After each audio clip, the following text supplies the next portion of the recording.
Revolution Radio at freedomslips.com, the number one listener-supported talk radio station, throwing ourselves upon the gears of the machine. Revolution Radio, where information never sleeps. You called down the thunder, well now you got it. Right! You tell them I'm coming! And hell's coming with me, you hear? Hell's coming with me! Revolution Radio!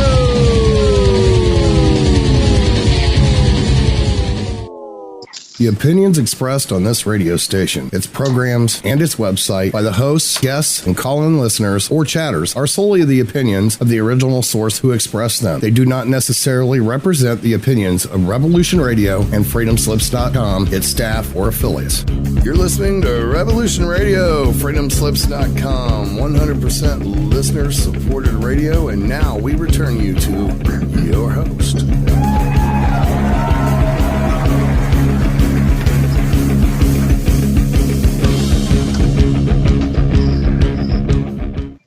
Well, hello and welcome to Whistleblower Nation here on Revolution Radio. I'm your host, Ella Free. Well, what is a whistleblower? A whistleblower is a person who makes public disclosures of wrongdoing, corruption, and crime. These courageous people often suffer retaliatory actions because of their disclosures. I'm here to celebrate these people and give them a platform because shining a light on wrongdoing, wherever it occurs, plays an important role in keeping society peaceful, free, and just. So, John, I can hear you there. How are you? I'm good. I was just clearing my throat. Thanks for having me on. No problem. Thanks for coming on. So John's a whistleblower. He's the founder of helpa.org, which is honor, environment, love people, and protect all.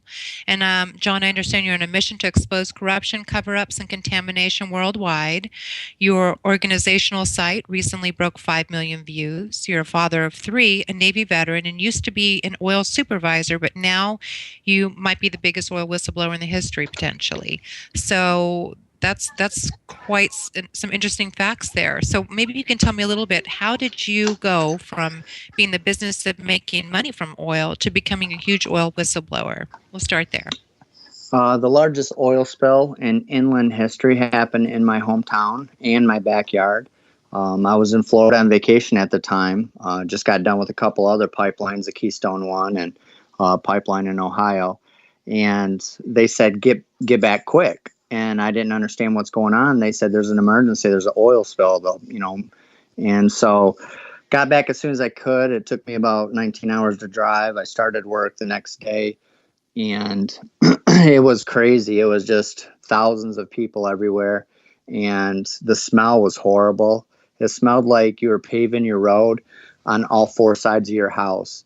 And we didn't know it at the time, but that was benzene and toluene and hydrogen sulfide and methane, propane, dectane, all these thinners that thin out the oil. And I learned later that all those cause cancer. I mean, we had a lot of people that died. And that'll come later on in the show. But I was just, a normal worker. Enbridge made me the head supervisor for their yard, where I was just directing people where to go. And then I switched over to a company called SET Environmental that was cleaning the oil spill up. And I started seeing a cover-up. I mean, they were literally planting grass over the oil and covering it up. And I knew once that grass grew, there would be no way of finding that oil. So I started documenting where those spots were. And October 14th, 2010, they said this huge area was done. And it was a big, huge lake, a man-made lake. And I knew it was still full of oil. And I'm thinking these kids are going to swim in this oil and the fish are going to be in there. Because I knew they would restock the fish because we had 40 miles of dead fish. And I told Enbridge, the head supervisor, I knew that they were covering up oil. And I went to the EPA in the past, and I'm going to them in the next couple hours as soon as I wake up in the morning. And the next morning I got a phone call, and SET Environmental fired me because they said Enbridge told them to.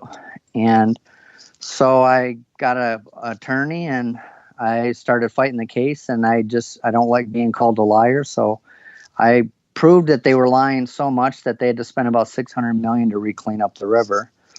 Let's go back just a little bit. I hope you don't mind that I'm interrupting a little bit. Can you tell us a little bit about Enbridge, where they're located, maybe a little history on them, a little bit about, just so the listeners know who this company is? Well, Enbridge is all over the world, but mostly in North America.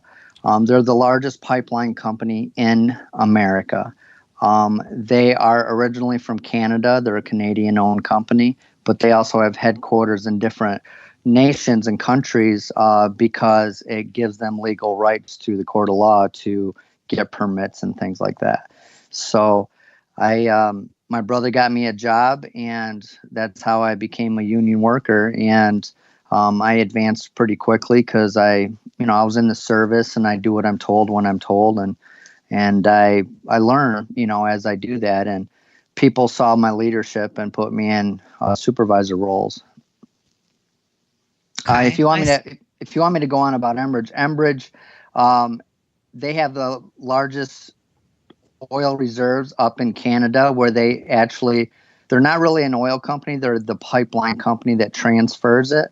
And they're trying to get a lot of that $80 trillion of oil that's up in Canada, tar sand oil.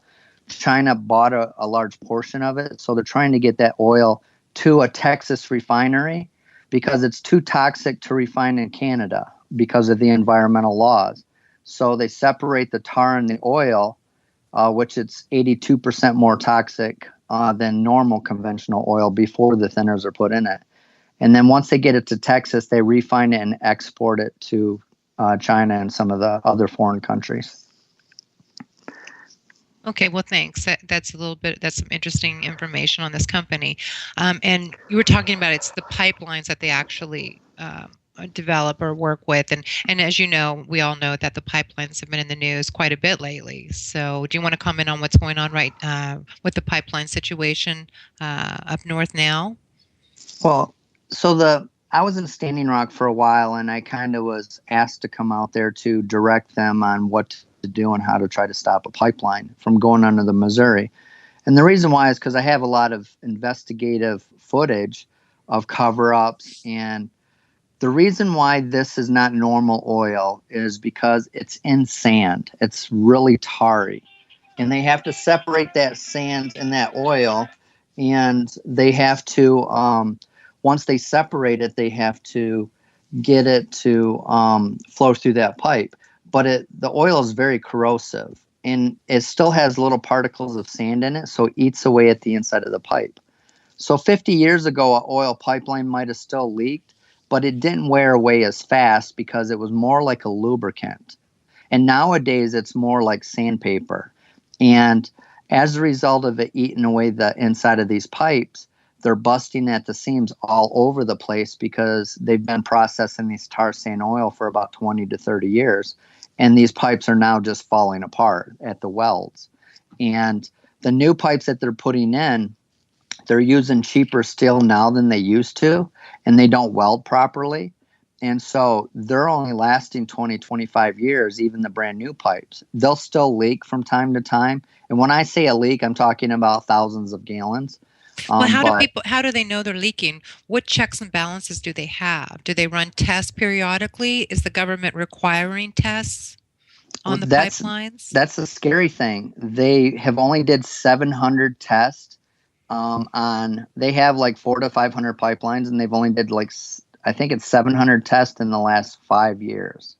And that's with all the pipelines put together.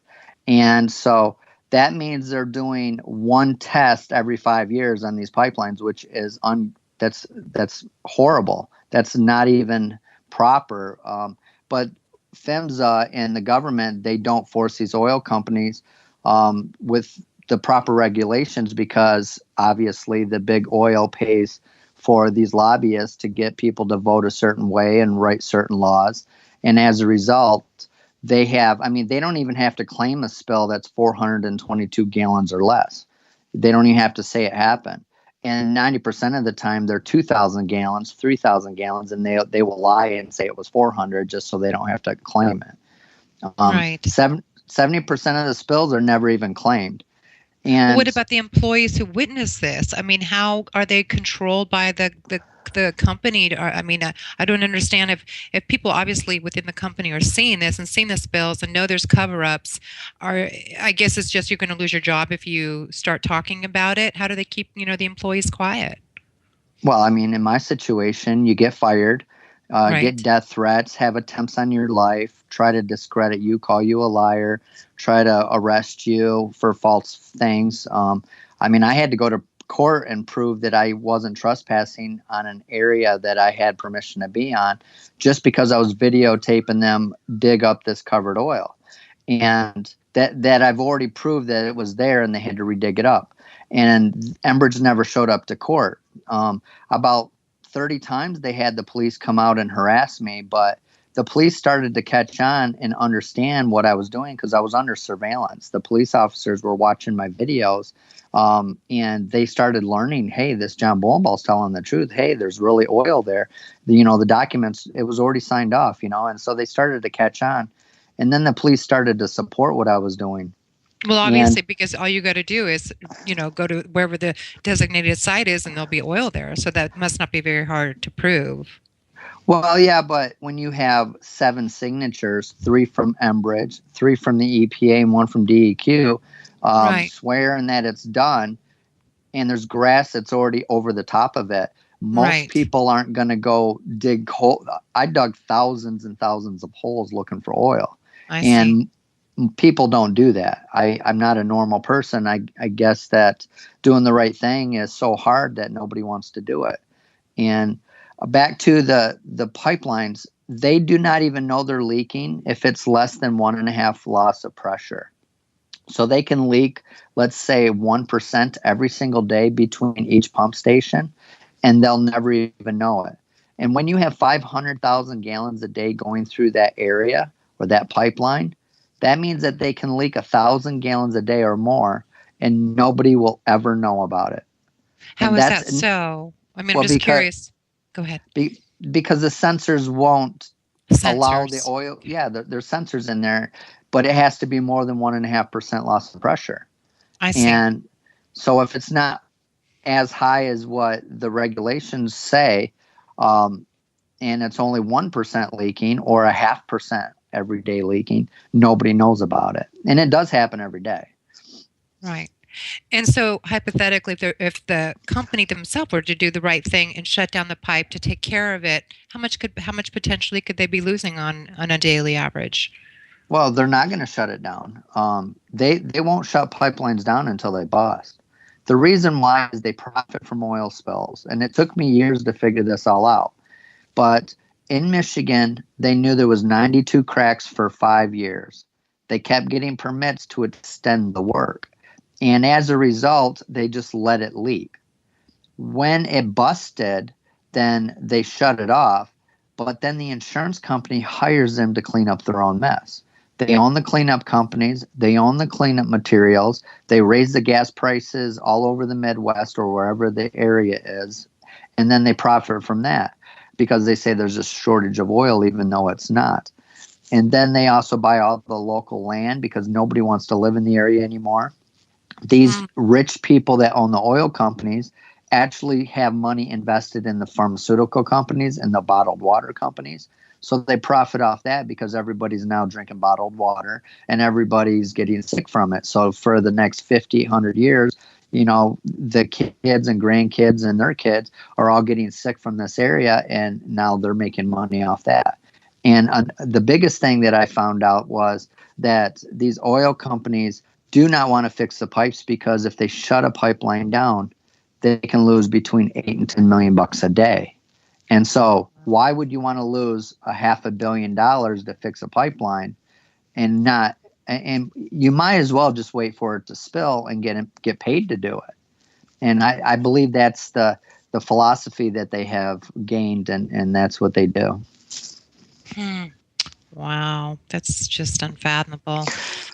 Huh? Because they live on this planet too. I mean, I'm just so dumbfounded. I guess I don't really believe that this is really polluting the earth and it's not affecting their families and not going to affect their future generations. I guess it's all about the bottom line. It's about the money. That's the truth. Yeah. And when you have a mortgage and you have kids, I mean, at the time I blew the whistle, I didn't have kids. I didn't have a house. I didn't have a mortgage. I was, just living life and having fun. And it changed me. It made me a better man because I actually wanted to do something about it. And now that I have children, I'm not going to stop. I mean, I want my kids to have clean water.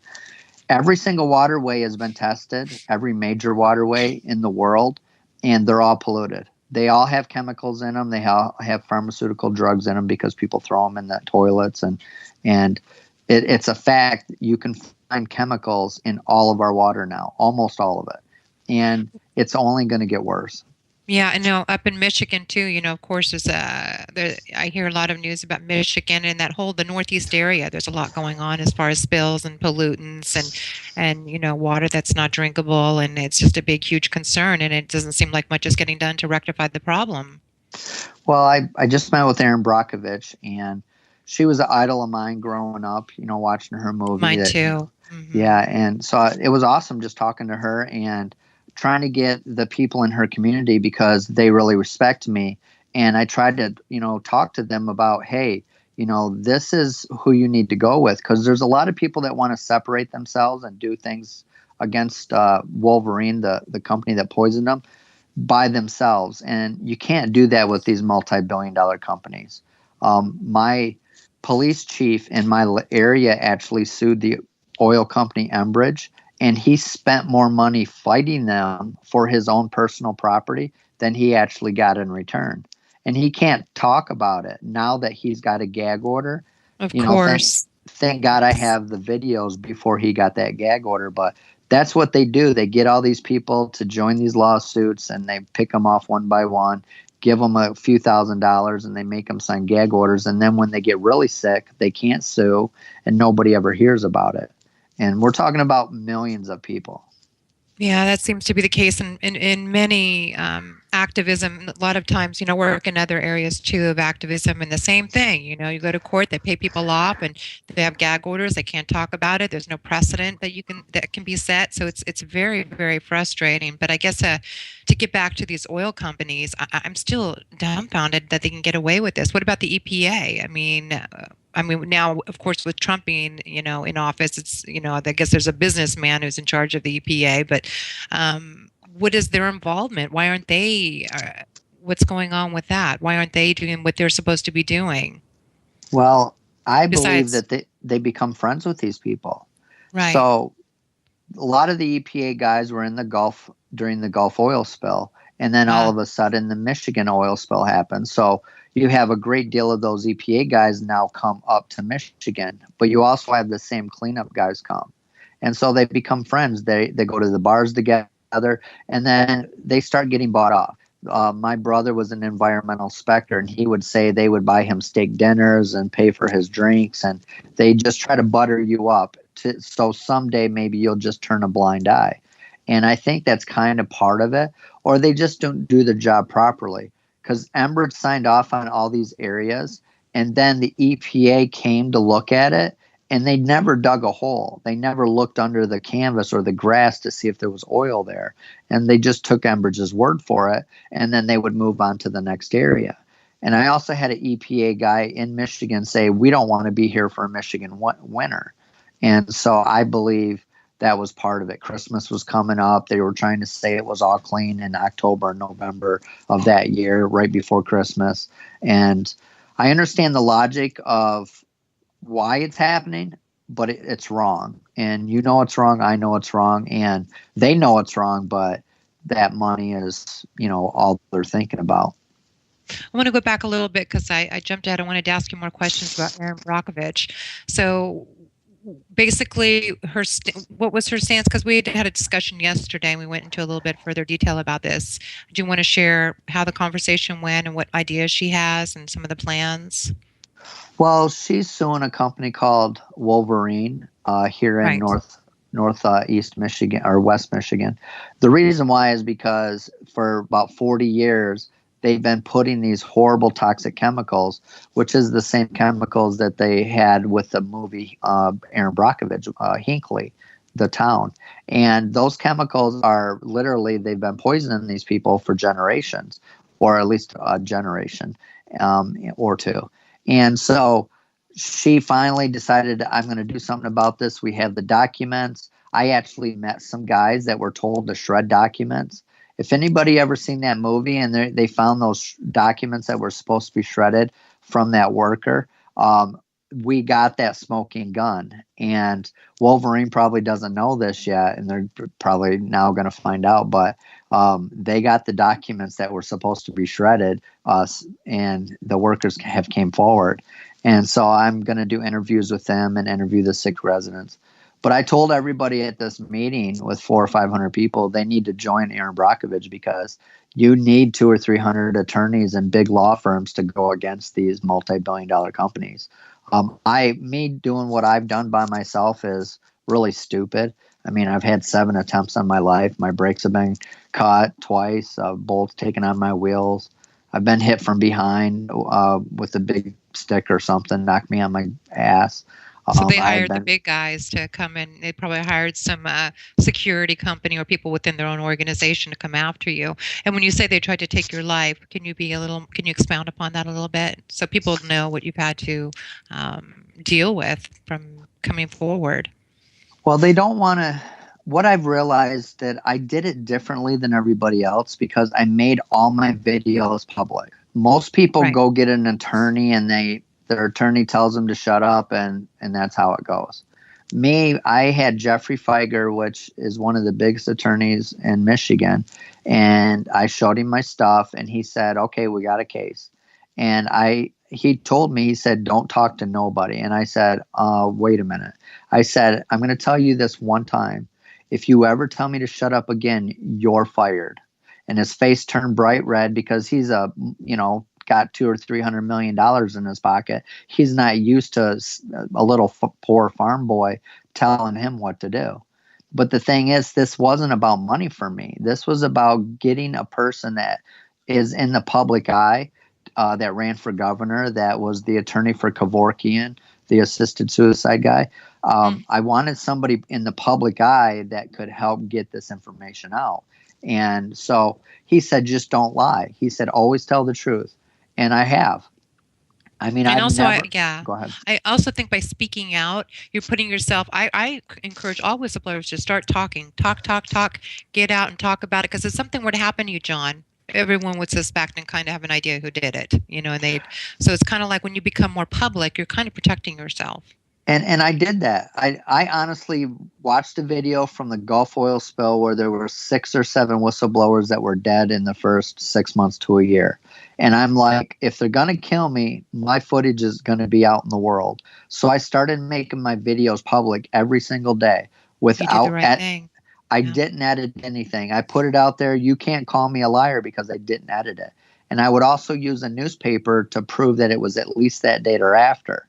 So it was still contaminated. Mm-hmm. And as a result, I did my last will and testament public on my video. And I believe what I did is got them to the point where they're like, hey, don't hit him over the head anymore because you're making us look bad. You're making us look guilty. And so they started going after my vehicles, cutting my brakes. 2 weeks before I testified under oath, somebody took the bolts out of my motorcycle wheel. And I believe God's helping me because my neighbor never comes over. And on that day, he came over to say hi.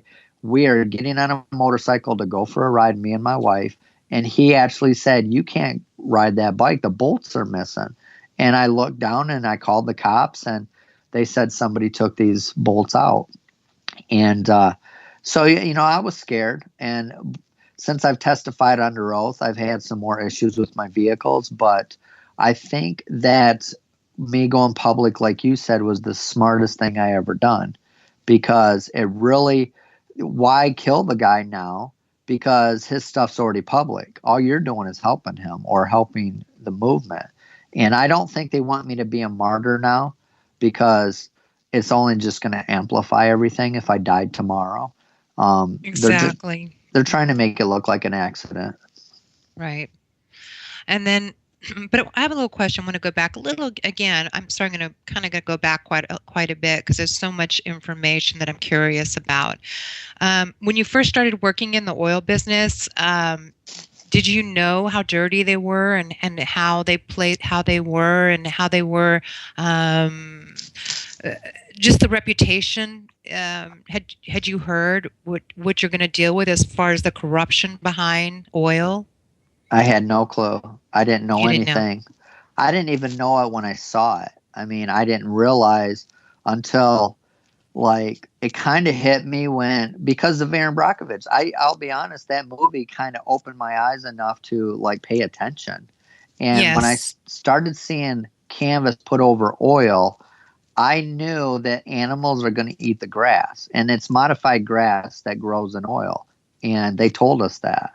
And I knew that we're deer hunters in Michigan, and I'm thinking to myself, I'm not going to kill a deer and give that meat to my family. So why would I want to have another family do that? It's going to cause cancer. It's going to, it's going to hurt our generations of people in our community. But a lot of these oil companies, they hire out of town workers on purpose. God, we had out of 2,300 workers, we probably had 300 local workers. And the reason why is most people won't complain about another area if they're getting a good paycheck. But if it's in their backyard, they might. And It makes sense. It's a sick strategy on their part, but it does make sense. Well, their sick strategy is they hire a lot of illegal immigrants. And it does hurt the union workers and stuff like that. So we do complaints about that. But the reason why I was really upset is because these guys weren't wearing protective equipment sometimes. And I started to understand that the reason why they were hiring these illegal immigrants and it was about 500 of them, is because they won't complain. If they get sick, they get cancer, leukemia, they die, nobody's going to complain. And plus, they need that money. They're sending it all back to Mexico to take care of all their families down there. They have too much to lose. Exactly. And Enbridge knew that there was illegal immigrants. They're 1,000% lying when they say they didn't know. But they're not going to tell everybody, yeah, we knew that we were hiring all these guys. But I talked to the head supervisor. I know for a fact, and I testified under oath that they knew they had illegal immigrants working. Of course, when they get caught, they deny it. But that's why these big, huge companies always hire subcontractors. They never really do the dirty work themselves. They're all subcontractors. Yeah, I see. And that way get away with it. And it's a lot less oversight when you have subcontractors. Well, they can also blame it on everybody else. Exactly. Yeah. SAT Environmental is not a super bad company, but when they're told we want this area done today, before we leave, it better be done, and it's impossible to get done, they start cutting corners because they don't want to lose their contract. And if they lose their contract, which SCT was paid $25 million at least to work on the Kalamazoo, Michigan oil spill. So you don't want to lose that revenue. So what do? You start cutting corners, and that's what's happening. It makes sense. Okay. Well, Ask me anything. Okay, well, gosh, there's so many questions, and I wish they were a little more organized, but it comes out, the questions come as you're speaking, and so I have like 10 questions in each thing you're discussing. So as far as the oil companies goes, who do you think are the most guilty as far as like the corruption, the cover-ups, and who should us as the people be paying attention to? Well, I have only dealt with 4 companies so far, which is Enbridge, Exxon, BP, and TransCanada. And I know all of those are crooked from things that I've learned. Now, TransCanada is about ready to put a pipeline through the largest aquifer in the United States called the XL pipeline. And people need to understand that China owns the majority of TransCanada through subsidies, through dummy companies. And so China wants to put this pipeline through the largest aquifer. The scary thing about that is they already own an easement through North Dakota, South Dakota. An easement is an area that you have purchased or taking through the legal system where you force residents to allow you to put a pipeline through their property. And that's called an easement. It's 110 foot wide in a lot of areas. And so what they do is they put a pipeline through, but in this situation, they could put another pipeline through that same easement. Why do they want to go through the aquifer? And what we have learned is they have documents that say that TransCanada can pull out water from that aquifer and put it through the easement, meaning that they could suck out water just like Nestle does. And then you're bottling the water. Water is actually worth more than oil. So, and China, of course, wants this fresh water. So it makes logical sense why they want to go through that. But here's a really scary thing, and I've been saying this for 7 years. I was on C-SPAN 7 years ago in Washington, D.C., and I mentioned that this is it's a security threat. We actually are allowing to have pipelines through our fresh water. We have 2 pipelines that are 64 years old going through the Great Lakes right now that are about ready to bust. They're wanting to put a pipeline through the largest aquifer in the United States. We just put a pipeline through, which is called DAPL, that's through the Missouri River, which should have never happened. And they also have pipelines through every waterway, matter of fact. But hypothetically, let's say they blow up 3 to 4 pipelines. We lose the Great Lakes water, 21% of the world's fresh water in one day. We lose the largest aquifer in the United States in one day. And then we lose a lot of the major rivers in one day. So we could lose 95% of our fresh water in one single day from a terrorist act. This is how serious it is that they should never have pipelines going through these waterways. Yeah, and not to mention the spills and the leaks themselves. So have you done a lot of research on the effects of as far as effects to our health and to the environment? We touched upon it briefly, but do you want to expound upon it a little bit? And because I'm sure you've done your research, because as you mentioned, it might be attributed to some of the cancers that are going on. So I was just curious. It is. Yeah. And there's a little lag sometimes, so sorry I interrupt. I apologize. Oh, that's okay. No problem. From the Aaron Brockovich movie, I realized, hey, let me try to find out if there's sick people, because at the time I was just proven there was a cover-up. And I went to 1,400 homes. I knocked on every single door. I talked to people, and I put flyers on all of them. I did not expect what was going to happen. 200 people showed up at a meeting, and this was a short notice meeting. And I really didn't have no doctors there. I had a camera with an hour battery. I literally didn't expect any of this. And 200 people showed up saying they're sick. Their dogs have died. Their mom died. Their sister died. Their kids are having seizures, on and on. Like right now, we have 7 kids with leukemia in our local school, but nobody talks about it. And so I started interviewing all these people, and I was actually at people's homes when they were having seizures. And people would say, my kid had a seizure and my dog died. And then my dog got a tumor and died, and my cat got a tumor and died. And my uncle, he got a blood disorder, and he lived right next to the river, and he passed away. And so I started learning about these toxic chemicals, which is toluene, hydrogen sulfide, methane, propane, dectane, hexane, benzene. They cause leukemia and cancer, blood disorders, liver damage, kidney damage. My kidney, matter of fact, it was affected by it and messed up. And people get sores, eyesight, hearing, on and on, just all these super toxic chemicals that cause these diseases. But a lot of times it takes years, 10, 15 years before you really start to see the signs of it. And the oil companies are okay with that, because if they can mislead you into thinking that you're okay, then you only can sue for 3 years. So if you don't sue in that first 3 years, then you're done. And that's how these companies get away with it. And they know this. They're evil, and I don't know how the people can work for them. And I think a lot of them are in the dark. I think I've had a lot of workers in the last year contact me and tell me they quit their job working for oil companies because of my videos. I had at least 1,000 people out to Standing Rock, North Dakota, when they were trying to stop a pipeline going through the Missouri, come up to me personally at different times telling me that they were at Standing Rock because of my footage.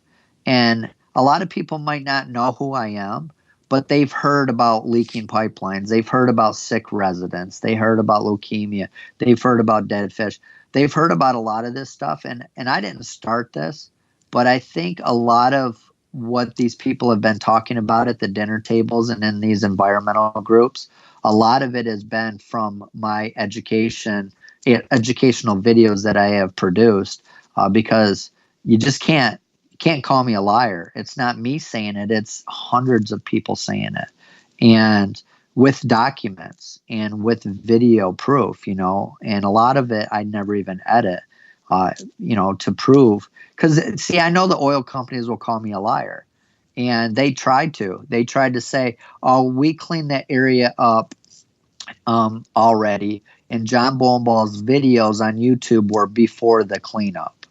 And so they didn't realize that in my raw footage on a lot of my videos, I would have a newspaper. And I didn't start using a newspaper at the very beginning, but then I started to, and they didn't know about that.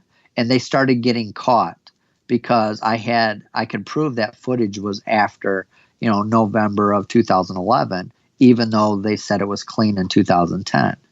And that's how I started to prove this. Okay, I wanted to go back a little bit. We kind of moved forward again. I wanted to ask, talk about, everyone who has been affected physically by the spills and by what's going on with these pipelines. Are there attempts at class actions? I would assume so. And then I think what you were talking about is the due diligence. I think that's the correct word, because too much time goes by, and as we know, sometimes it takes years before it shows up and manifests in the body. Physical. So do you know anything about class actions being pursued? Any successes? Because, when you have these type of things going on and there's communities being affected like that, there should be like physical markers that can be established with doctors. And these physical markers might be a great way or something good to use in a court setting when everyone in a surrounding area is being affected in a certain way, is being diagnosed with certain diseases. So I don't know what to do about. I mean, what have you heard? And I just can't believe that it's such a small window in order to pursue something that may take 10 years to show up.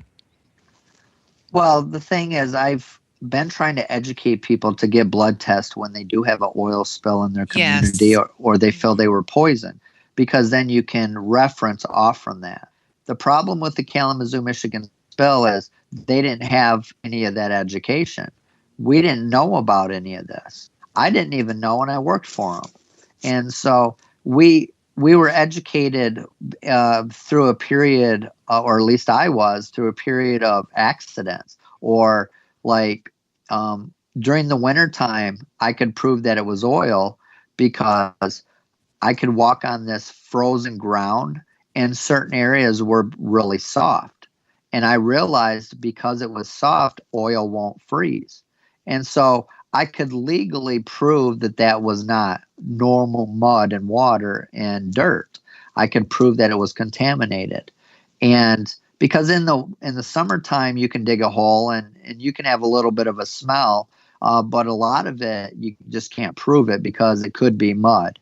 And I didn't have, $300 for every test to test, hundreds of areas. I didn't have any money. And so the winter time was actually the perfect time for me, which I hate winter. Oh, I literally hate walking in the woods during the middle of the winter because it's so cold. But I had no choice. There was nobody else doing it. I mean, I actually went out in the river and where there was ice just to show reporters oil that was left behind. I have been really dedicated to this. My life, this is my life. And I'm going to do this until the day they take me out. And I have no doubt they're going to take me out someday. But I don't want to sound like a conspiracist, but God, when you cost a company $1 billion, they're a little pissed off at you. And I'm still costing them money. Like Enbridge in Canada, because of my videos, had to do an environmental impact statement, meaning it took them an extra year before they got a pipeline approved.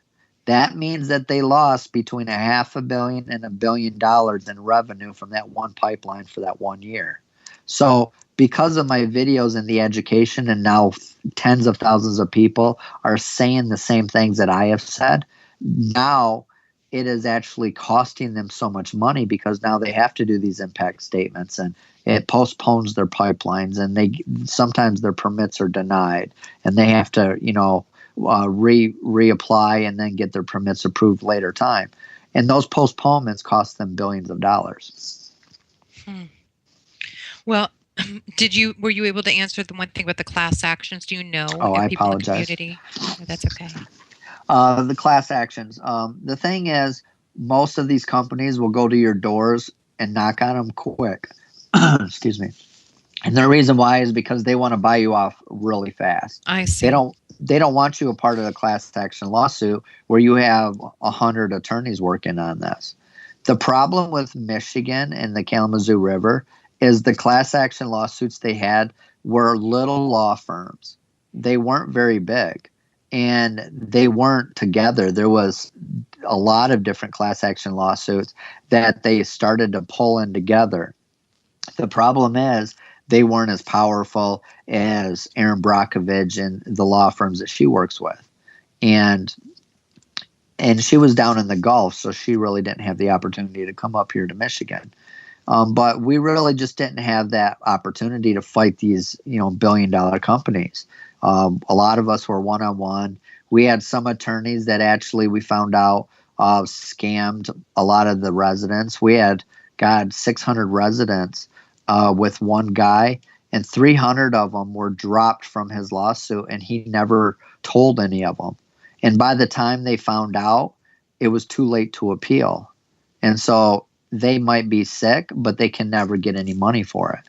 They can never do anything about it, and they're screwed. And it's a cycle of corruption. I mean, look at Morton County Police in Standing Rock, North Dakota. They were being paid between $6,000 and $10,000 a week to shoot us with rubber bullets, spray water hoses at us with, in 20-degree weather. We had icicles all over our bodies. I mean, we had 300 people injured in one night. You would never imagine this is allowed to happen in America. I mean, I'm a Navy veteran. I have a Bronze Star. I've seen some things, and I've never seen anything like this that I saw in North Dakota.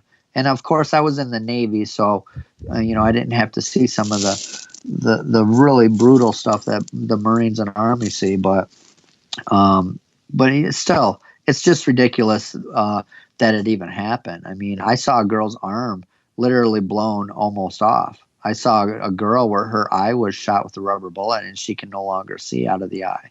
And it's sad. It just breaks my heart. I've cried a few times. But you have CNN, you have a lot of these news stations that were out there with us, but on the news the next day, they lied. I mean, I remember me getting mad at the CNN reporter, and I said, "What the hell? Why? You were out there with me. You saw everything I saw. Why in the heck didn't you tell CNN?" And he said, "I did, John. I gave them the same footage." And CNN lied to everybody. And so I don't know what to do. The media is bought off, and you only have 3 or 4 people that own all the media. So people like you, I want to thank you very much for having me on the show today and giving a platform for these whistleblowers, because their lives are in danger, and it's scary to come out as a whistleblower. Well, thank you for coming forward. We always appreciate people who can come and share their stories. You're enlightening us, and the station itself is like we're not a commercial interest station. This is, it's a great platform to get the truth out. We're in the business of truth, is what I like to say. So I appreciate you coming on and sharing yours. Oh, you're very welcome. I don't get paid to do this. For everybody out there, I actually, because I don't have a gag order and I turned down their settlement money from the oil company, I don't have any money. I actually settled with the environmental cleanup company that fired me, and I brought home $67,000, which is less than what I made in 1 year. And I mean, we're talking about I'm blackballed. I can never work for the industry anymore, which is fine. I'm okay with that. But I don't have that income that I used to have. And I actually did this for 5 years for free. My wife, I lived off my life savings, and I sold everything I owned just for gasoline to get around. And the $67,000 I got, I bought a trailer and a truck, and I traveled around the country and paid for the gasoline to tell everybody what's going on for 2 years. And I also had meetings in my community where I bought T-shirts and soda pop and food and hot dogs, and I had go-karts, trying, on an anniversary, trying to tell them, I care. I want to take some of this money and I want to show you how much I care about you. It wasn't about me. And I've spent 130 grand of my own money in the last 7 years doing this. I sold windows last year. We had my second kid coming. I actually have 3 children, and now I do. And my wife said, "You have to get a job. Honey, I love you. I love what you're doing, but we have too many kids, and you're just going to have to buy some diapers." And so I started selling windows. And long story short, I made over 100 grand in 1 year selling windows, but I have nothing to show for it except for we got out of debt, and I spent the money on documenting and exposing cover-ups and traveling around the country.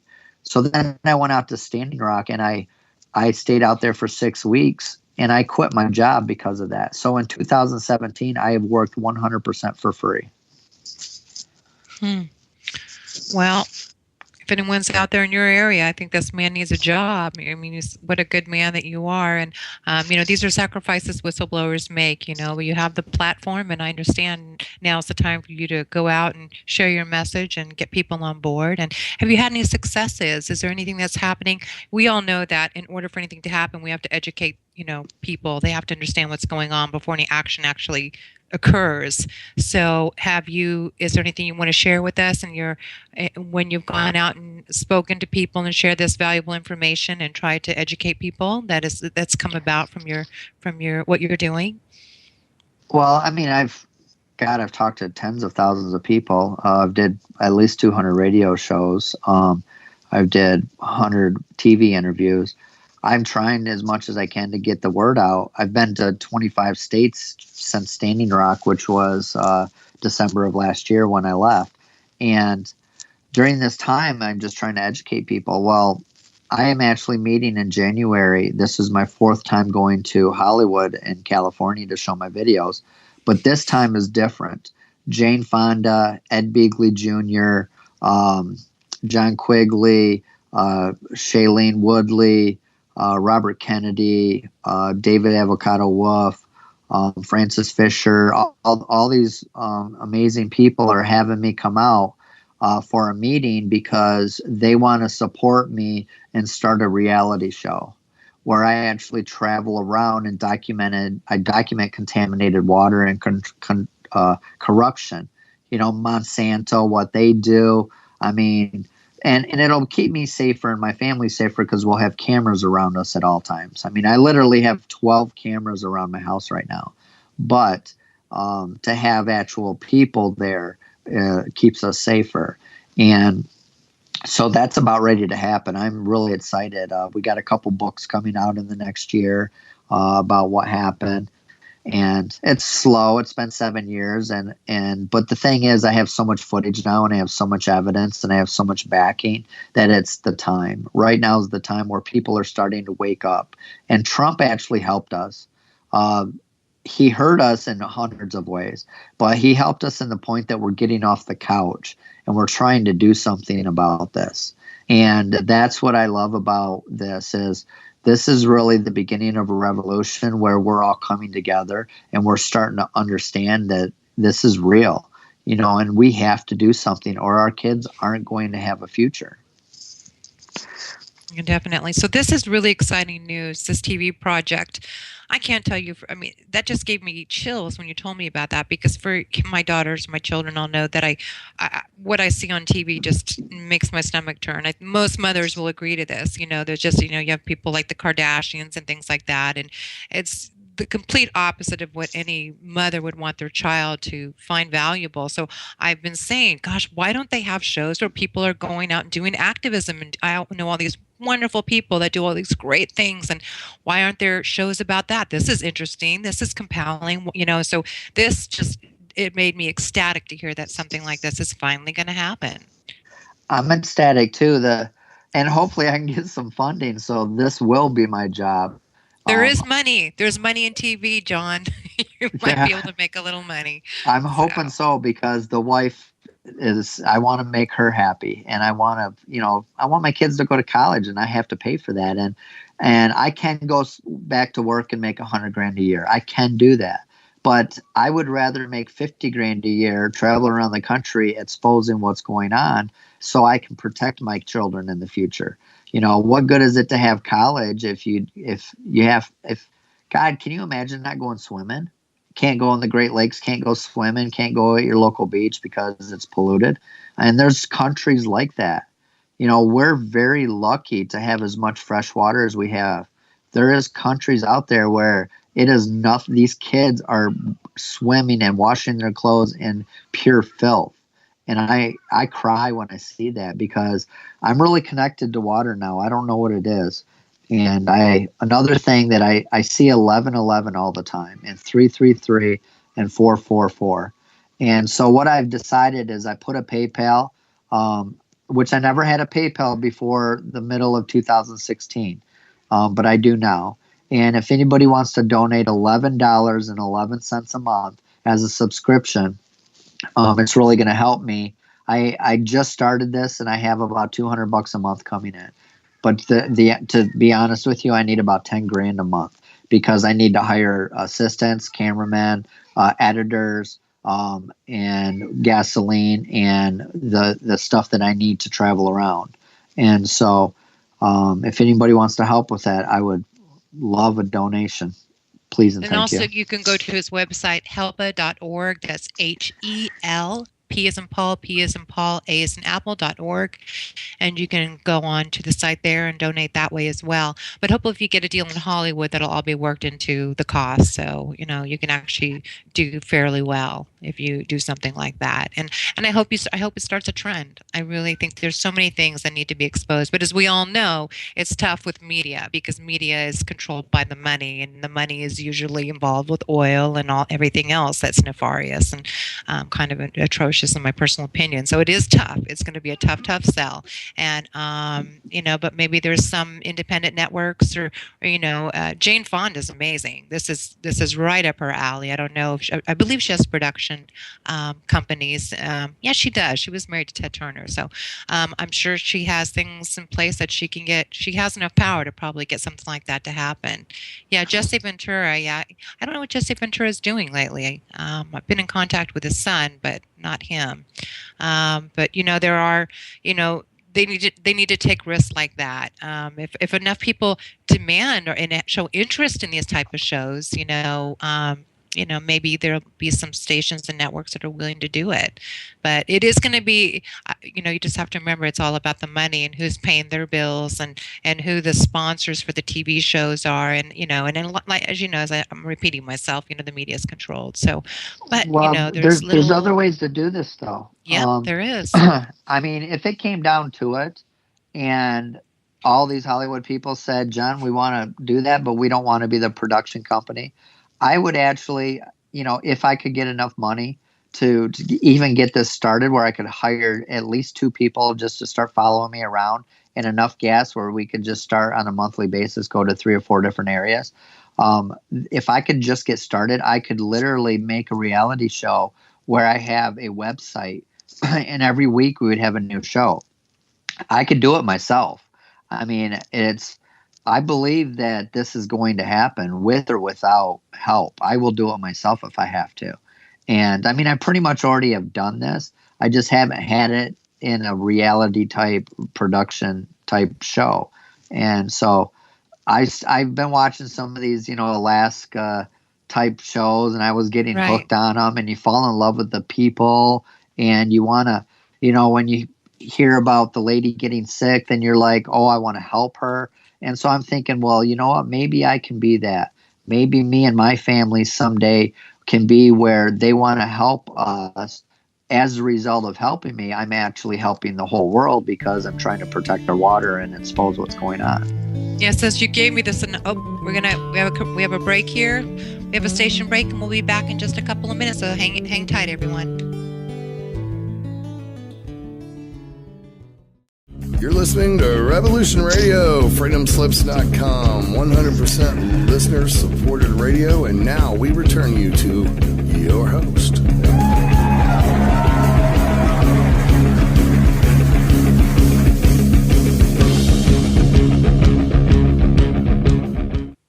Welcome back to Whistleblower Nation, and again, I'm your host, Ella Free, and I'm here with John Bolenbaugh. He's a whistleblower, and John, are you there? Yes, I am. Okay, well, thank you again. Thank you for joining us again. So I wanted to say, I guess let's just pick up where we left off. It was pretty interesting, so you have some people that are very interested in maybe doing a show with you, like a reality TV show. Actually, when you were discussing it prior to the break, I was thinking like the Travel Channel might be someone to approach, or the Discovery Channel, or any of those channels might be a good place to start. That's a great idea. Yeah. And I don't really need a pilot because a lot of the people I've talked to said that I have enough footage for a pilot, for 2-3 shows to show them like what the next shows will be like. And I really believe it's going to be big in the future. It's going to take a year or two. It's taken me 7 years to get to where I'm at now. It's a long process, but it takes time for people to go from believe in a certain thing and change in your ways. I've literally had people that owned a lot of oil. They had a lot of money invested in oil that has taken all their money out. We've actually got billions of dollars divested from oil companies from Seattle, Washington, and a lot of even LA just did billions of dollars. So they're starting to wake up where the banks are realizing, hey, we're losing money by supporting big oil. And I want to make it clear, I'm not against oil. My whole family works for oil. I'm against corruption. I'm against cover-ups. I'm against allowing a pipe to leak and knowing it's leaking, but it's more cost-effective to wait for a spill. I'm against knowing that people are going to get sick and you will allow it to happen. I'm against knowing the waterways are being poisoned or even going through waterways.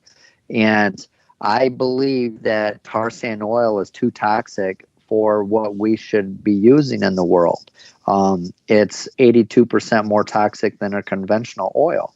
Even the military will not use tar sand oil because it's too toxic. And so I believe that we should just shut that whole system down. And use just basic conventional oil for our lubricants and stuff. But I also believe we need to go to the solar and wind and renewable energy side. I am a huge advocate of solar right now. I'm working with some solar companies. We're trying to get 2 million homes with solar in the next couple years. We've actually got it where they can get it zero down, and their normal bill will be less than their electric bill. So even though your electric bill is going to go up every year, your solar bill will stay the same. And then after 10 to 12 years, it's paid off. And then you don't have a bill after that. And you can save $30,000, So that's what I'm working with right now, trying to just wake people up and saying there's a better way to go.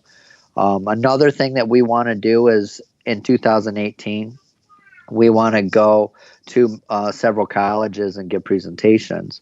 And we want to get DVDs or USBs of a movie that I made, a short hour film. And we want to get that in the hands of all the politicians.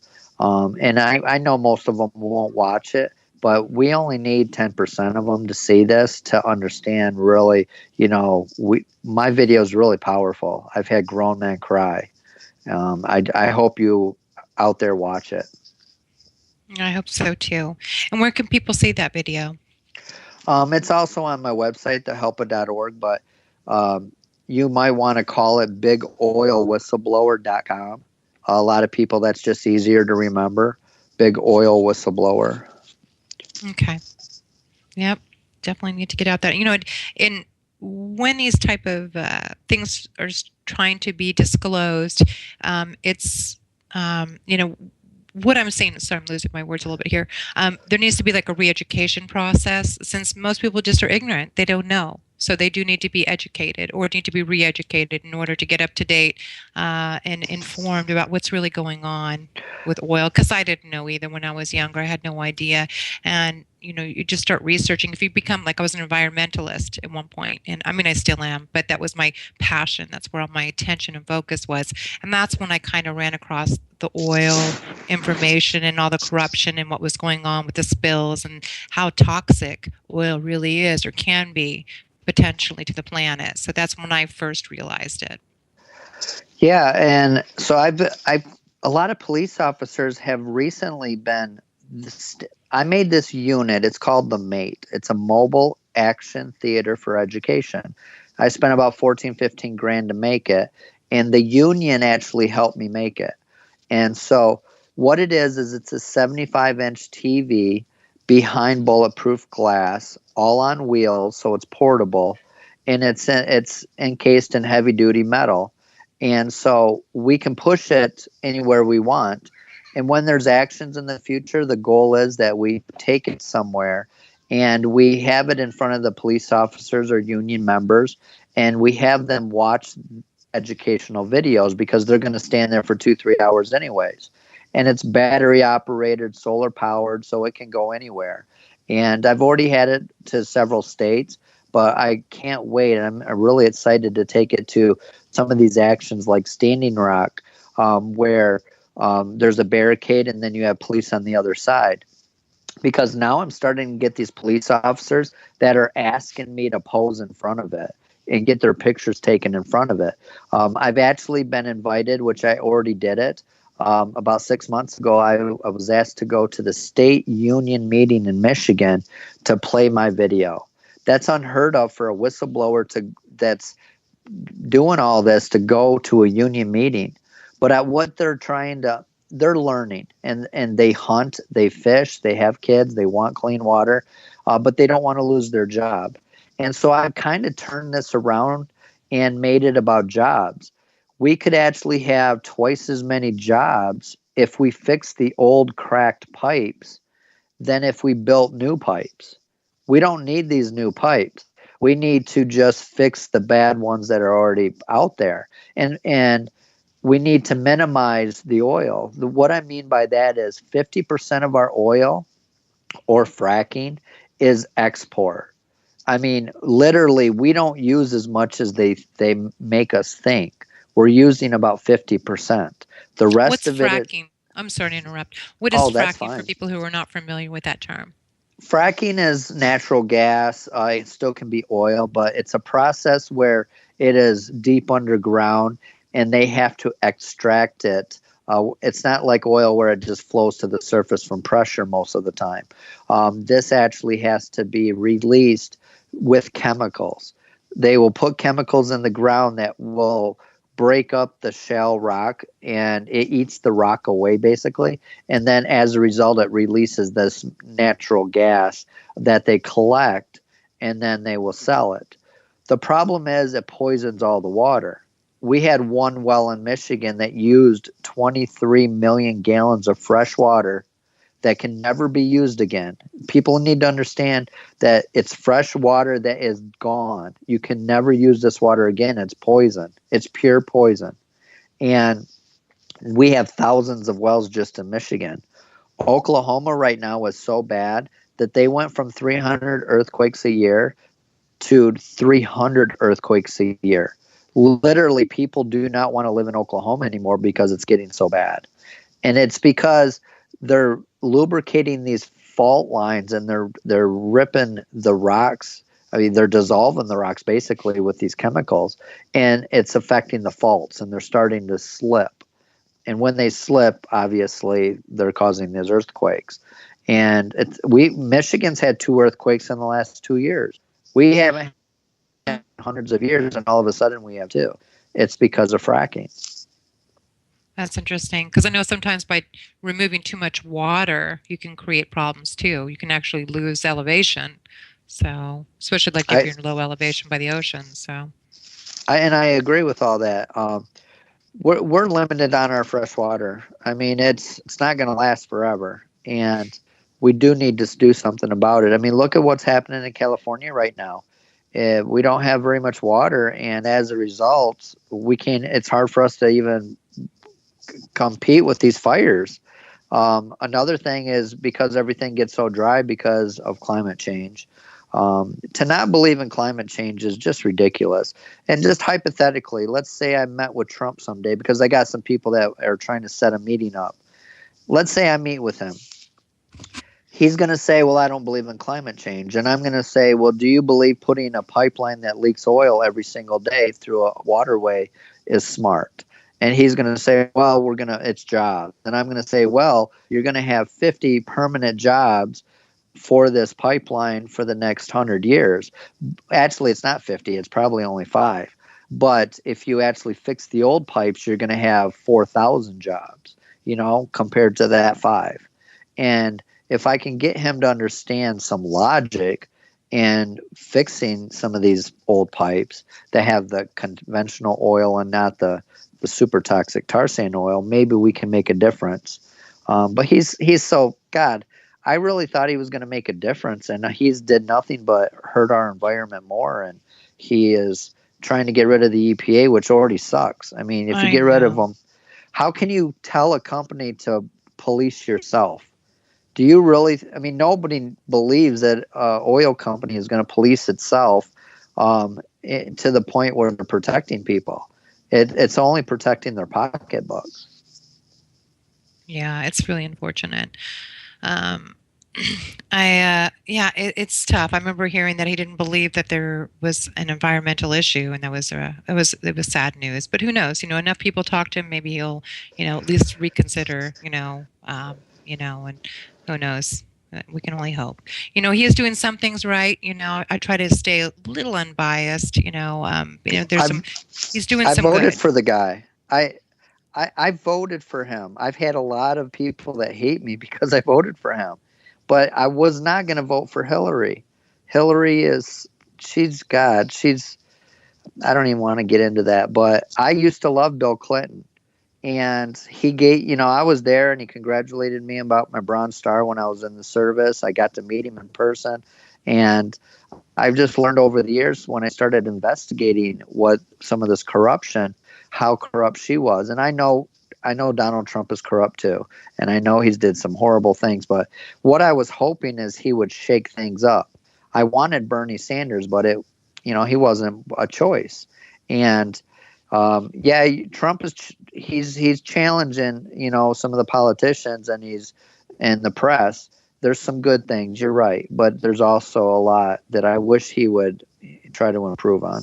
Yeah, he's an environmentalist nightmare, but I do like the fact that he does go in and, I have concerns about the deep state, and so I know he's really trying to change some of that. So, I'm trying to keep an open mind and trying to focus on the positive someone's doing, and but at the same time, what do you think is going to need to happen? I mean, on a political level, we'll start with the political standpoint. What needs to happen in order to keep this from happening, these spills? Well, we got to get some control. We have to get money out of White House.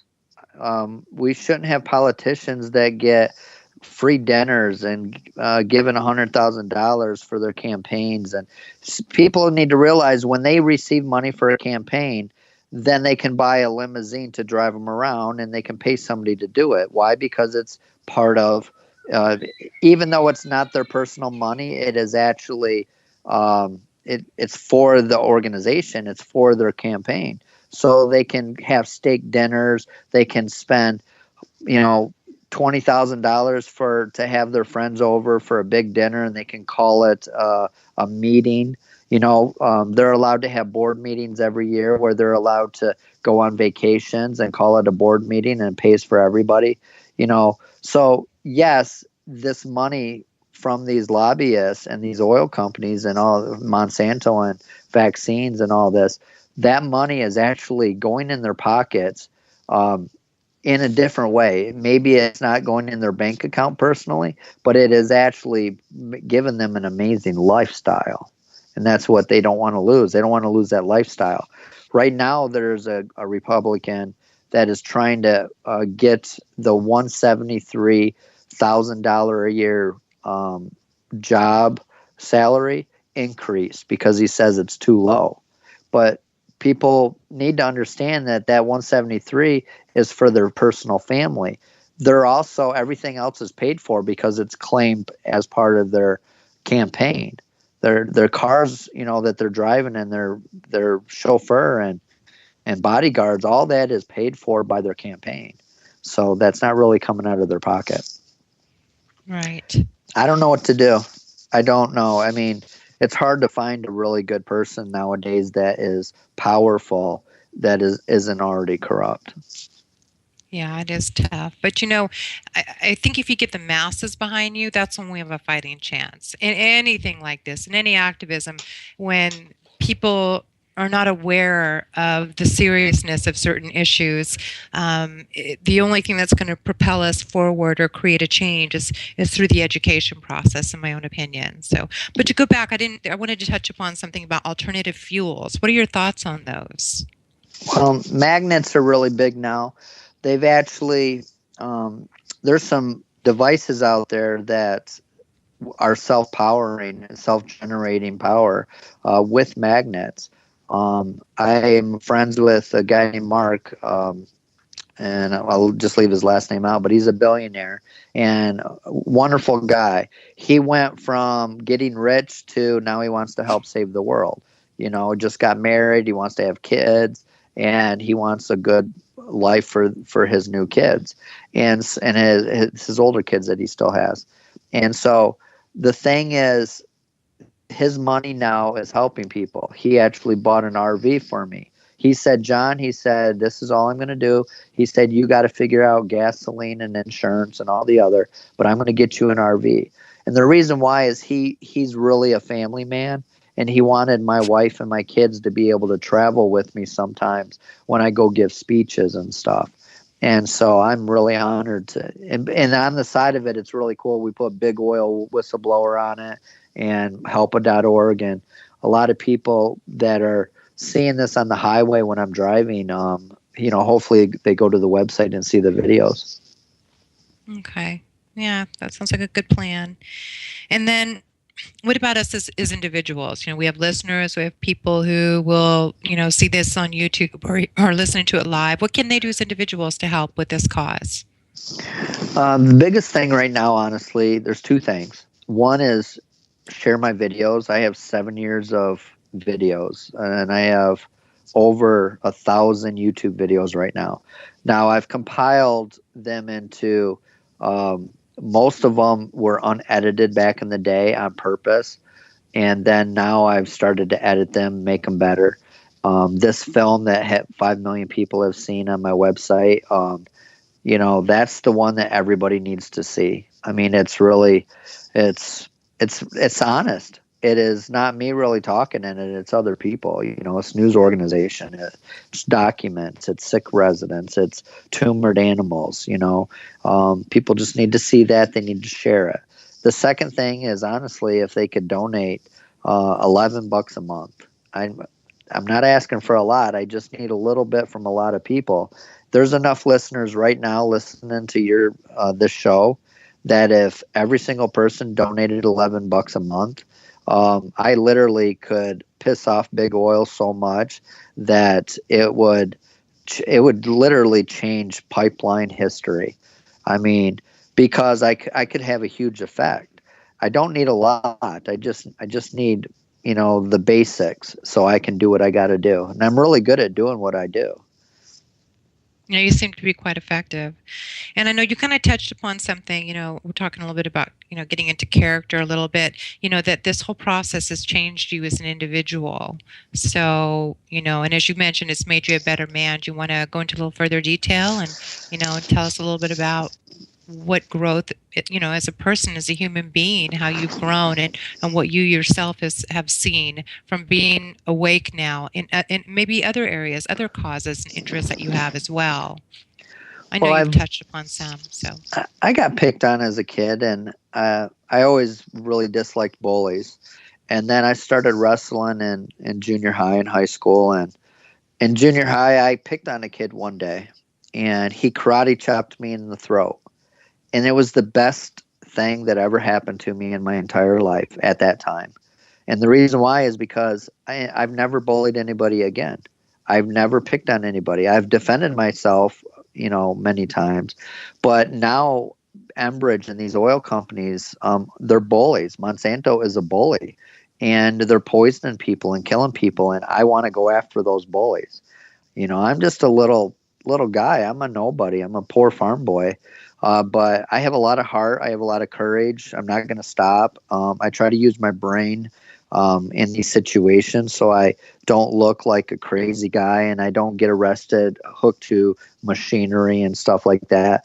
Not saying that isn't needed in some cases, but I'm trying to be above and beyond so that way I don't give them ammunition against me, or I don't want to be in jail because I'm not helping anybody from jail.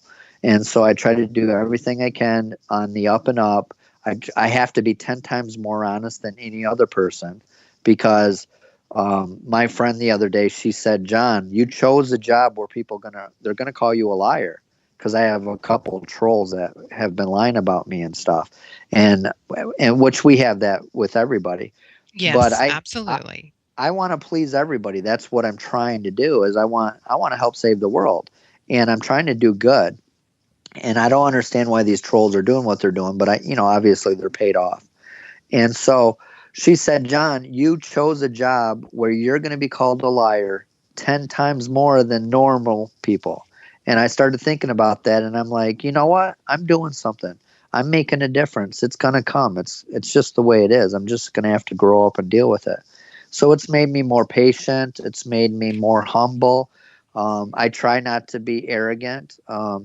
I don't want to be like one of these movie stars that won't sign an autograph or something like that. And I've had at least 5,000 phone calls in the last 7 years, and I have never, not one time, answered my phone. I've had people, when I answer my phone, they start crying. And I'll ask them, why are you crying? And they'll say, because you answered the phone. I thought I was going to get a secretary or your assistant. And I'm like, no, you're going to get me. I always answer my phone. And even the guys that I've had people that have called me and threatened me. And I'm okay with that.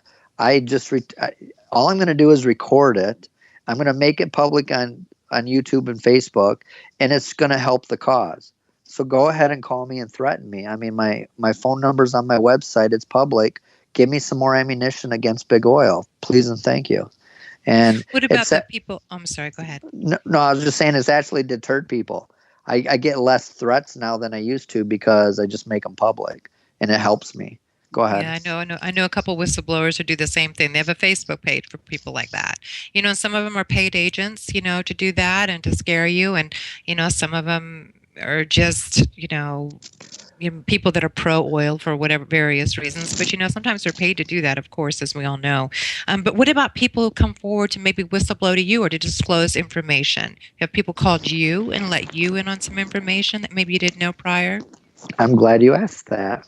I've had several workers that have quit their jobs recently, but I've also had people call me in the last several years.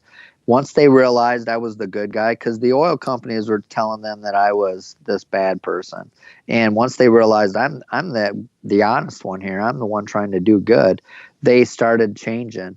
I had one worker one time. He gave me hundreds of text messages saying horrible things that I can't even mention on radio. And he was saying I wouldn't live long enough to spend any money, and saying I wasn't in the union, saying I wasn't a Navy veteran, just on and on, saying all these lies. And the thing is, he wasn't lying because he was told this by the oil companies. And then smear campaign.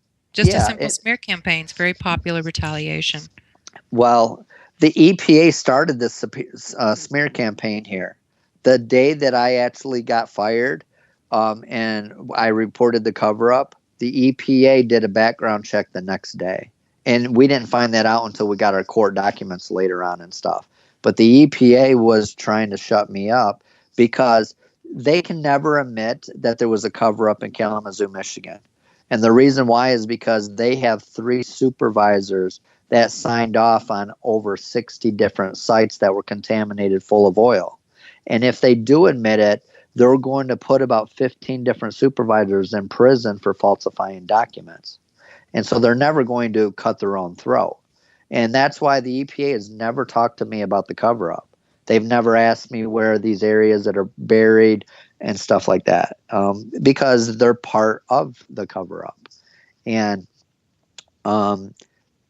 back to your question again. What was it? Just about, I'm very curious what people have come to you and disclosed. Thank you for that. And so I'm starting to get whistleblowers on the inside that they are starting to feel guilty, but they don't want to lose their jobs and careers. And so secretly, they've been dishing me information where then I will go investigate. And when I get some crews down the road, some more RVs and more people to help me, and we can go in different directions. The goal is that these whistleblowers will call one of us up on a secret hotline, and they will say, hey, there is a spill in North Dakota at this area.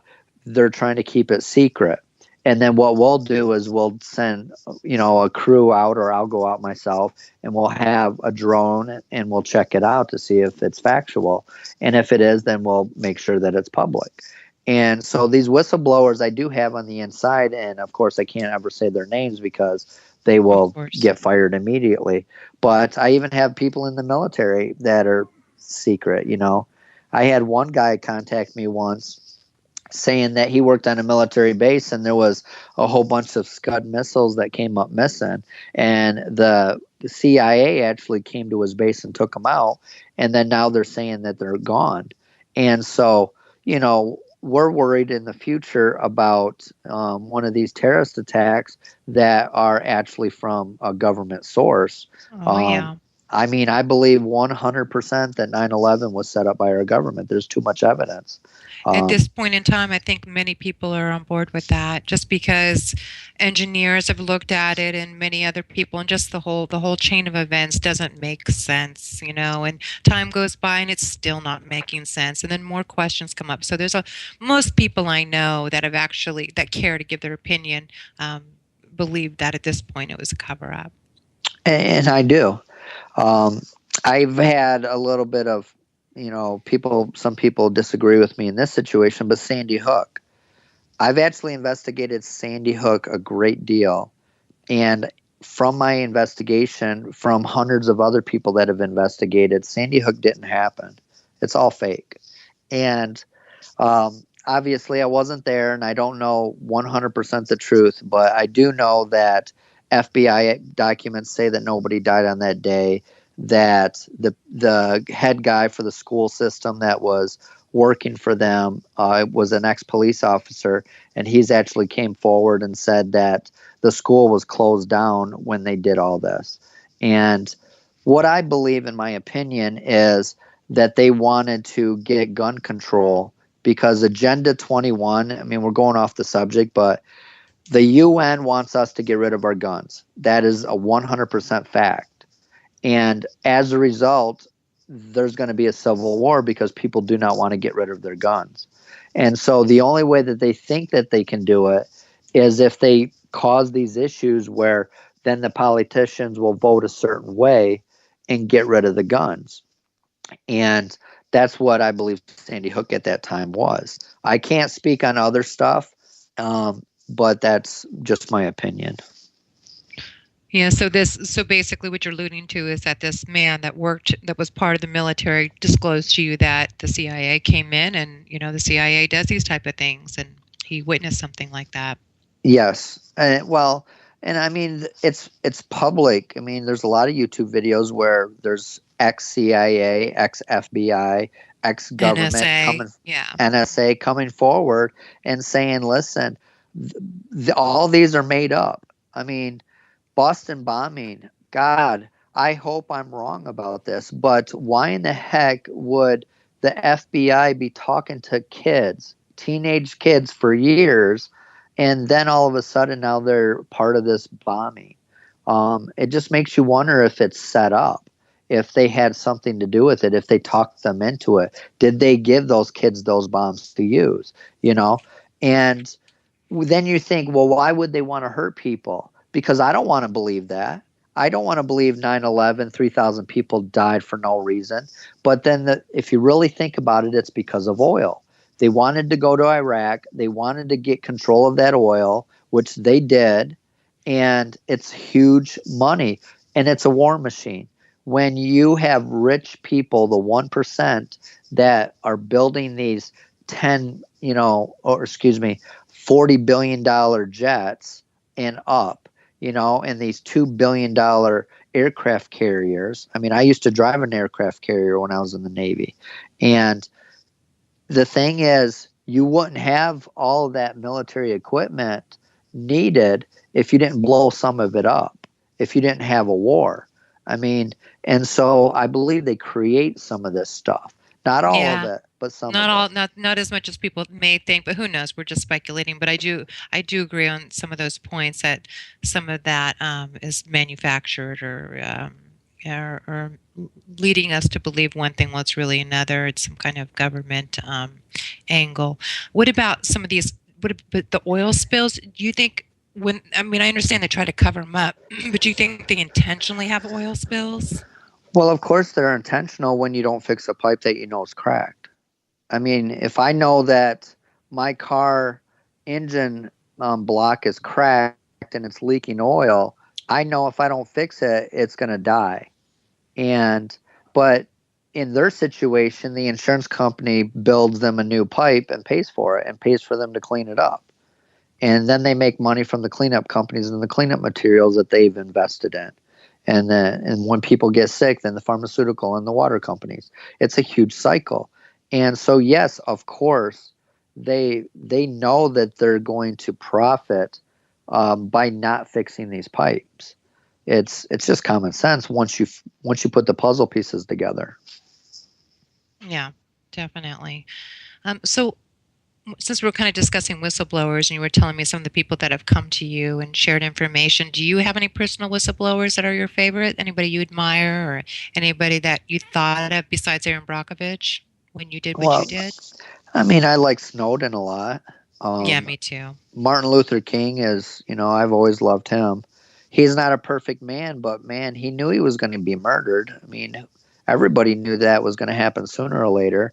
And he still did it. He still did everything in his power to help better this world and stop racism. And I've always admired that guy. There's people that dislike me in some ways, but they still admire me. And I dislike him in some ways. But I really admire his what he was trying to accomplish. And Snowden. I mean, Snowden he knows he's going to be murdered someday, and that's why he's off it, in hiding. If he was in the United States right now, he'd either be in prison for the rest of his life or he would be killed. And the truth is, he's a hero. He's a effing hero. And I still think he may not be murdered. I still think he's so public that everybody, the country would start to realize something was wrong, that something is going on. And I hope you're right. And I hope I hope it's the same situation with me. I hope I'm big enough now that they don't want to murder me because it's only going to amplify what I've done. And so, yeah, we can pray upon that, but I'm still scared. I don't worry anymore. I just do what I got to do no matter what. But I've actually got emails from my court documents where the oil companies hired people to follow me. They hired people to befriend me that were undercover. And I got to the point where I don't even care anymore. I don't care if you're a oil worker. I don't care if you're FBI. Come on in my house. Let's have dinner. Do you want me to go take you to interview sick people? Do you want me to show you this cover up? You want to watch these videos. I mean, I have nothing to hide. You can't even catch me in a lie because I haven't told any. I mean, I try to be as on the up and up as I can because of that reason. I don't want them to use anything against me in the future, And I'm not perfect. I've made mistakes before, but I'm trying to be the best man I can now for my kids. And you got to be careful even with journalists. They may seem like, oh, they just want to come do a story, but they're going to put a negative spin on you because they've been paid to do so. So you got to be careful of that too. 100%. I had 3 reporters one time spend an entire week at my house, took them out, showed them everything, got tons of footage, never heard from them again.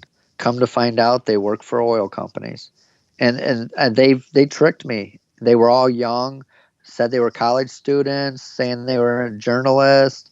They got me good, but there was nothing to hide. Right. I didn't have any secrets, so that's what I love about what I do. And I love the fact that whistleblowers trust me now. When these people contact me, I don't give them up. I have videos of oil workers that would lose their jobs tomorrow if I made their videos public. I actually only make videos public when I get a permission or they're willing to risk their job or career, and or they don't work for them anymore. My brother was an environmental inspector that worked on the oil spill and the cover up. And it took me 3 years before I could even get him to get on video. And my sister was pissed because he knows now he can never go back and work for him. It's a done deal. But he felt guilty about what he saw, and he knows the corruption. And as I said, it took 3 years of him working a different type of job where he felt comfortable that he didn't want to go back to big oil anymore.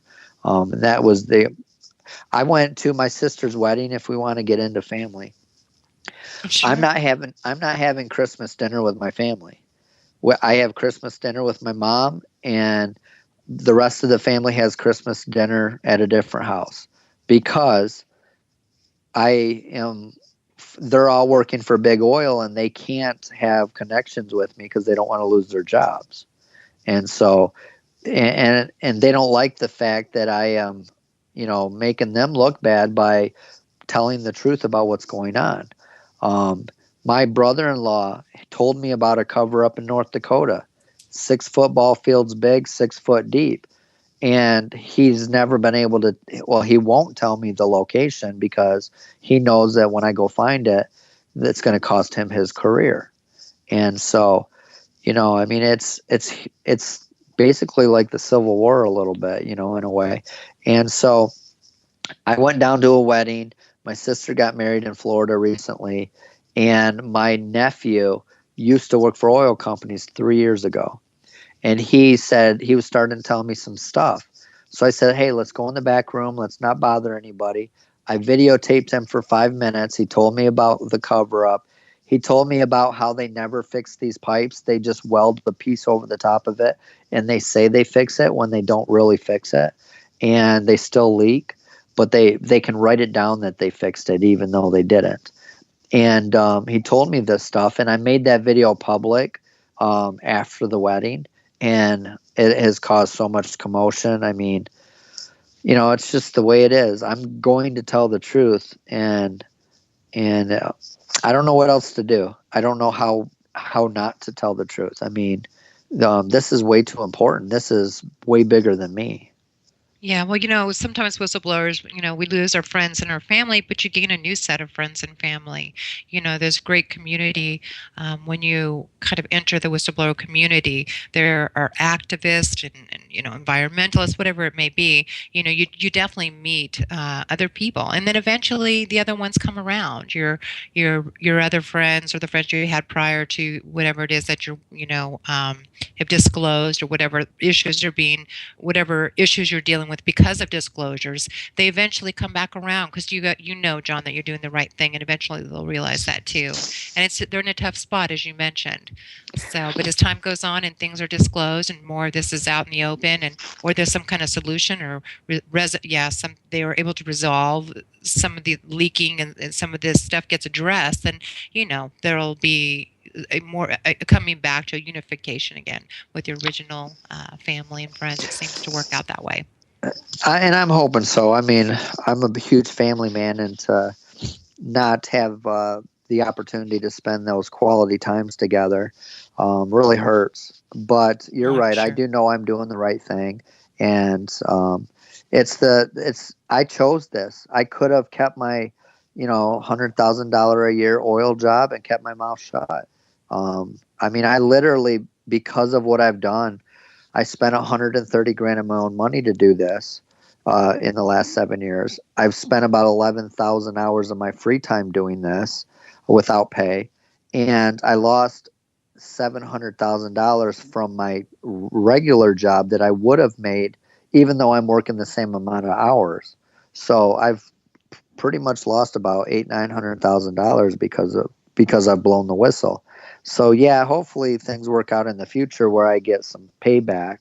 But I would do this even if I don't. You have a true heart of a whistleblower.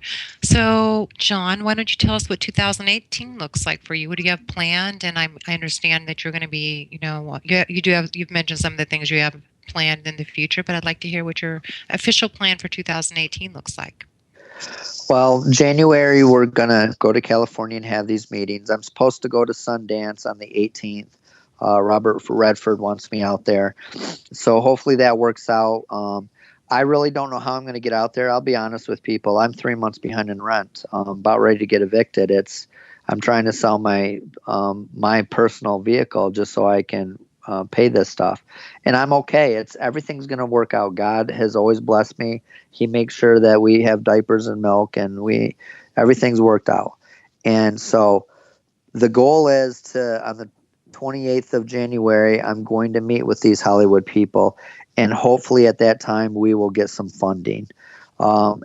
With funding, then I can obviously get a salary so I can pay my bills. And then I will be able to, we want to do a nationwide tour of 20 to 25 states with many colleges included. And we want to do about 50 presentations. So we want to travel around. When I do that, I want to have my cameraman, assistant, and security guard, or somebody that can do one or two of those things, and have two people instead of three. And I want us to start traveling around and doing that.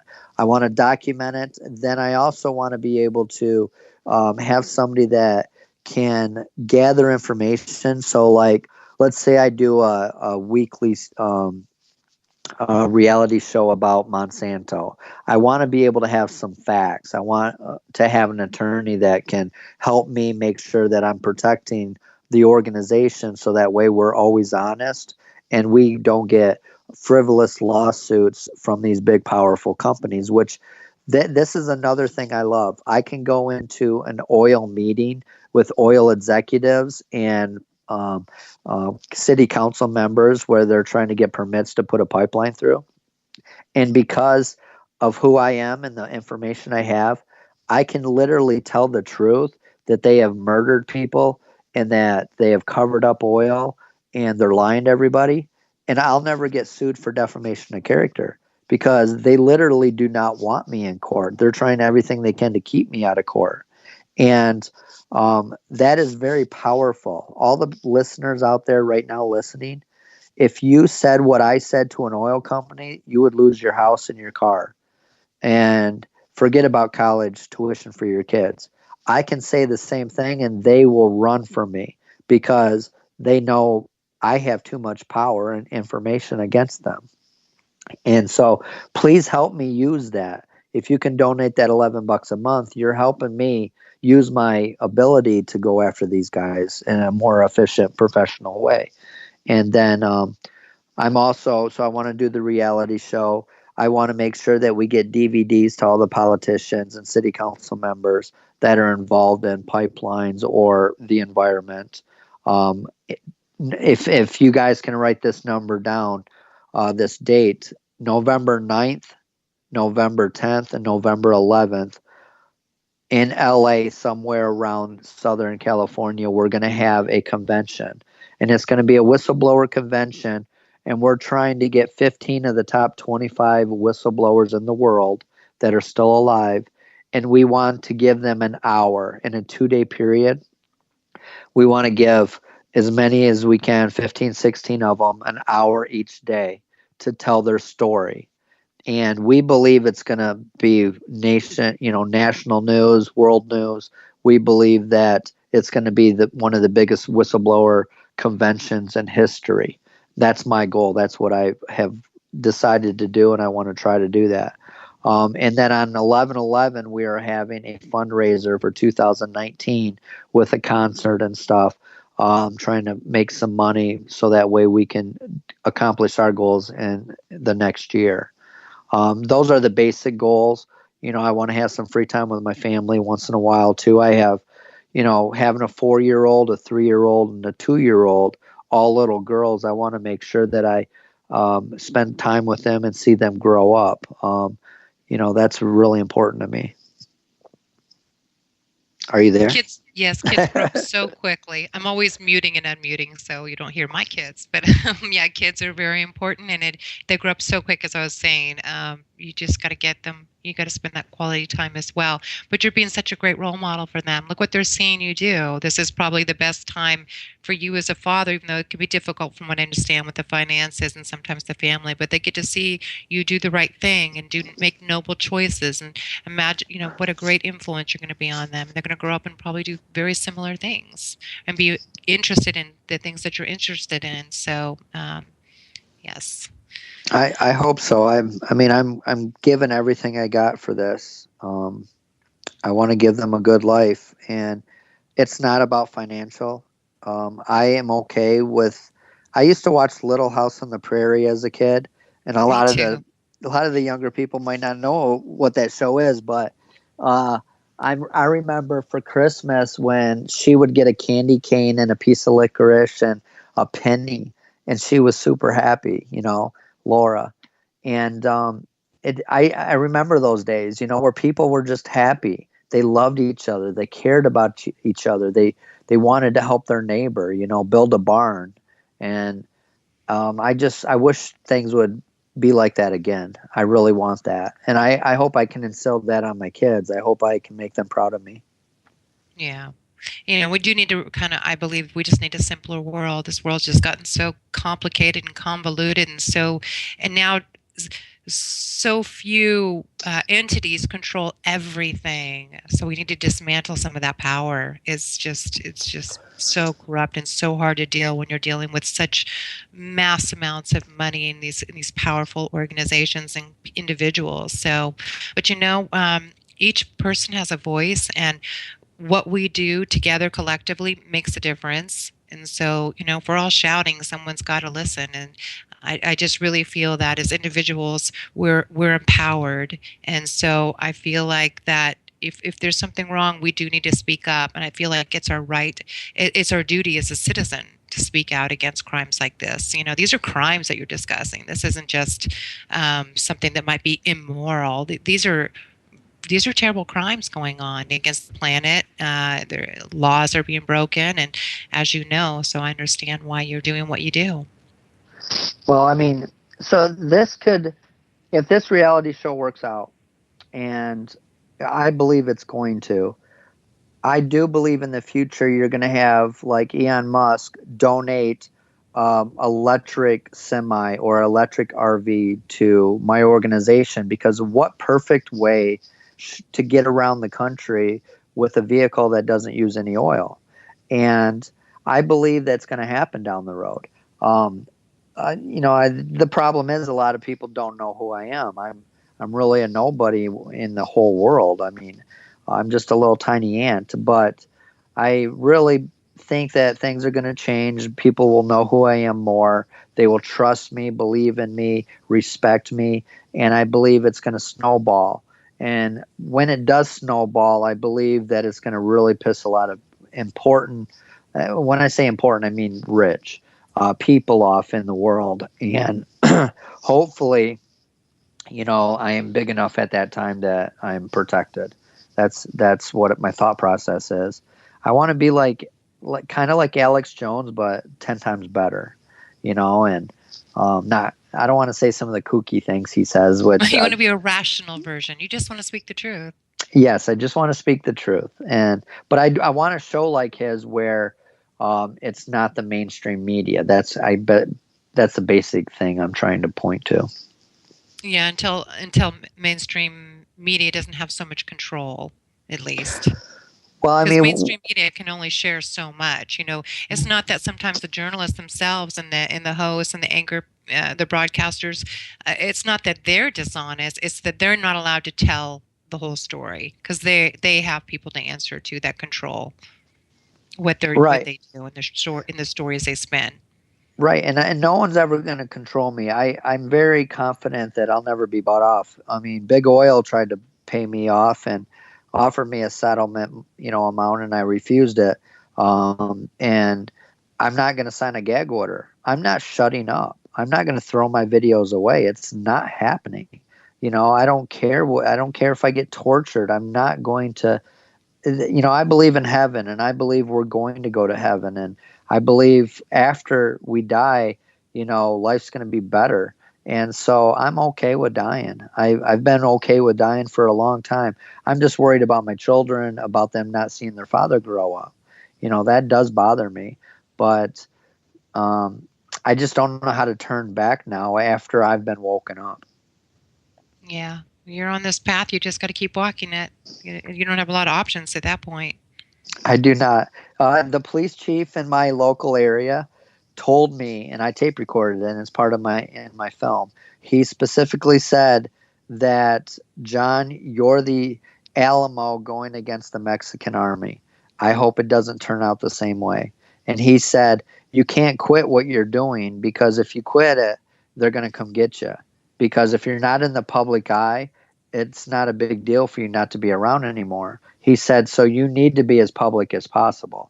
Now, keep reminding us that you're here. Keep reminding us, because you know how audiences are and listeners are. That if they don't, they can forget. It's that's how people are. So yeah, you got to keep on going out there, keep on doing these shows, and keep speaking out, and that's the best thing you can do. Plus, you're educating everybody every time you do that. Yeah, of course. Now, if there's anybody out there that is a whistleblower or wants to come forward, contact the show and, tell them so she can put you out there. You need to be public as possible. But if you are going to become a whistleblower, there's a couple things you need to do. You need to make sure you document that you went to a government agency or a city council member or somebody that is. If you go to the news, it doesn't count. You have to go to a government agency to become a whistleblower. And then you have to feel that something is unethical. You don't have to prove that it was immoral or unethical or illegal. You just have to feel it was. And then the third thing is that they fire you after you report this. So those are the three things that you have to know if you want to win a whistleblower lawsuit. And we got to close things up here. So again, please donate to helpa.org. $11, $11.11 a month. It's going to keep them afloat. And if you love our shows and you love all these hosts that come on here, we do it for free too. Please help the station out. freedomslips.com, and you can donate there. And we just have to keep everybody afloat so we can do these type of things for everybody. And you know what? Thank you so much, John. You've earned my trust. Thank you. Thank you. God bless you. God bless you too.